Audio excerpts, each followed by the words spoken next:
Bonjour, bienvenue dans CrossFit. Je vais vous montrer dans cette vidéo comment faire une extraction des points topographiques à partir d'un fichier AutoCAD DWG.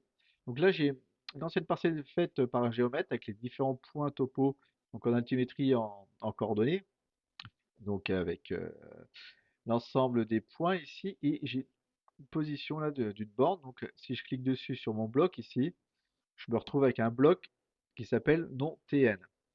Et si je retrouve mes coordonnées, dans la catégorie géométrie, X, Y, Z, et vous avez les attributs, la matricule et encore une altimétrie. Si des fois vous aviez 0 ici en position Z, c'est pas grave, vous pourrez récupérer les informations à partir de attributs altimétrie ici. Donc pour ce faire, je vais sauvegarder ici cet ensemble-là pour que vous compreniez ce que je dis. Ici, je récupère, en même temps, j'aurai les coordonnées de la borne pour pouvoir l'impliquer dans mon point topo de Revit.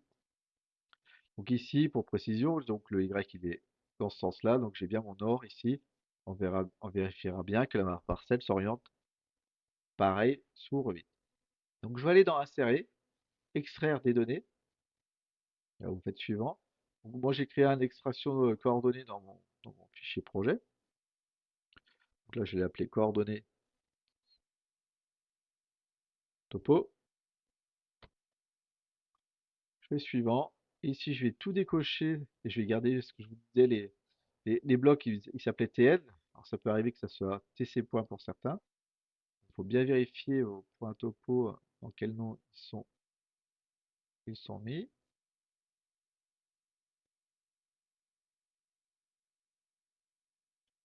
Donc vous avez eu là GTN. Je fais suivant.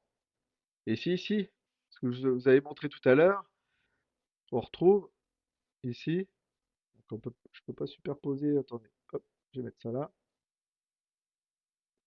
je vais mettre comme ceci. Et ici, j'ai la géométrie, donc géométrie ici, générale, j'ai le divers et j'ai l'attribut attribut. Donc si je décoche l'ensemble, si moi j'ai besoin de récupérer, là que ça va être mon cas, donc le X, Y, Z, je décoche tout l'ensemble là. Si vous aviez ici 0 à cet endroit-là et en altimétrie vous aviez la bonne valeur, bah là il faudrait par exemple décocher ça, je parle dans ce cas-là, décocher le Z, vous auriez X, Y et l'altimétrie ici. Et vous feriez suivant. Moi c'est pas mon cas, j'ai juste besoin de ça, j'ai pas besoin d'altimétrie, donc suivant. Donc je fais OK. Ici j'ai pas besoin de deux premières colonnes, donc je décoche ça, je fais suivant. Ici je vais pas extraire, donc vous allez cliquer sur sortir le fichier en XLS parce qu'autrement il faudra concaténer. Parce que vous aurez trois colonnes, donc il faut concaténer pour avoir une seule colonne avec des virgules. Donc là, on peut le faire en automatique. Cliquez sur les trois petits points. Donc moi dans mon fichier, je vais directement l'extraire en CSV. Comme ceci. Enregistrer. Suivant. Je fais fin. Donc si je reviens, donc ça j'en ai plus besoin. Si je reviens ici, il faut vérifier dans votre fichier CSV. Il faut supprimer cette première ligne parce que Revit reconnaît, donc là, vous voyez, j'ai qu'une seule colonne. Attendez, hop, voilà. Donc pour certains, si c'est en XLS, ça va être trois colonnes concaténées pour retrouver un fichier CSV. Donc là, ça se fait en automatique. Donc coordonnées Y, X, Y, Z, donc avec un virgule de séparation. Et ici, comme j'ai pas besoin de ça, il va pas le reconnaître, donc il faut penser à le supprimer. Vous enregistrez, vous ouvrez Revit, vous ouvrez un nouveau projet. Et moi ici, j'avais fait une vidéo, j'avais mis en élévation mon ref NGF. Donc j'ai cliqué dessus. Ici j'ai mon point topo. Je vais faire gérer, spécifier les coordonnées du point, je clique dessus. Je vais mettre donc du coup les coordonnées de ma borne. Donc en Y, ça sera le nord-sud.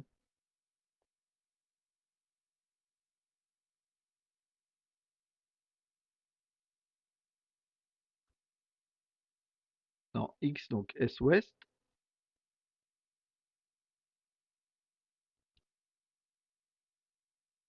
Et 70,01. Donc j'ai bien 70,01 ici. Et là, en coordonnées, j'ai bien les valeurs de ma borne. Je punaise. Ici, moi, j'avais fait géoréférencement ou vous avez le plan de masse, peu importe. Géoréférencement, c'est parce que j'avais mis les coordonnées du point local, donc topo, et puis point du référencement de base de la topo. Donc, par exemple, si vous êtes en plan de masse ici,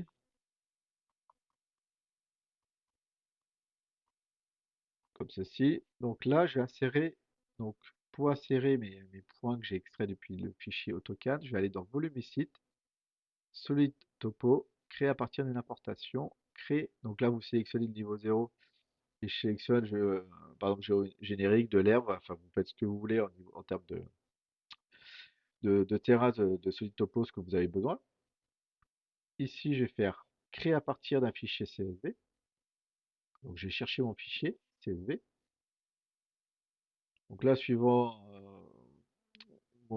les unités, moi, je suis en mètres. Et ici, il vous met un point d'alerte comme quoi, bah, en fait, vous vous trouvez une situation trop grande. Il vous le met centre à centre. Donc, c'est pas grave, on va le mettre au centre à centre et on va le repositionner. Donc j'ai ma surface topo. Ici, on voit bien que ça correspond au niveau de ma parcelle, la même chose. Si je clique dessus et je fais modifier les sous-éléments, je retrouve tous mes points topo ici. Donc vous voyez 68, ici j'avais 70, 01, donc c'est parfait. Par contre, on va faire. Donc j'ai déjà repositionné ma parcelle à ce niveau-là, donc je sélectionne ma topo, je vais prendre ce point-là que je vais repositionner ici, ma borne à cet endroit-là. D'accord? Ici, pour ce faire, quand je clique dessus, faites attention, vous avez un décalage sur la hauteur. Donc si je prends l'élévation est ici, pardon, élévation ouest, pardon, donc déjà vous voyez rien. Alors, si ça vous arrive, c'est pas grave, ça, je n'ai pas besoin. Dans le plan de masse, ici, quand vous cliquez sur votre petite bulle, vous avez comme une zone enfin comme une coupe en fait. Ce que vous avez besoin en profondeur et en largeur. Donc il faut penser à recadrer l'ensemble. Soit vous le faites d'ici, soit depuis l'élévation ouest, vous cliquez ici, cadrer, et en fait vous pouvez agrandir ici aussi l'ensemble. Vous voyez? Donc ça peut vous arriver d'avoir ça. Donc pensez à vérifier soit là, ou soit depuis le plan de masse, vous cliquez sur la bulle et vous avez la zone, la limite de cadrer la vue en fait, c'est ça. D'accord? Donc en élévation ouest, là ici, il me met tout de suite une décalage à 68 mètres. Donc, moi je vais être à 0, 0.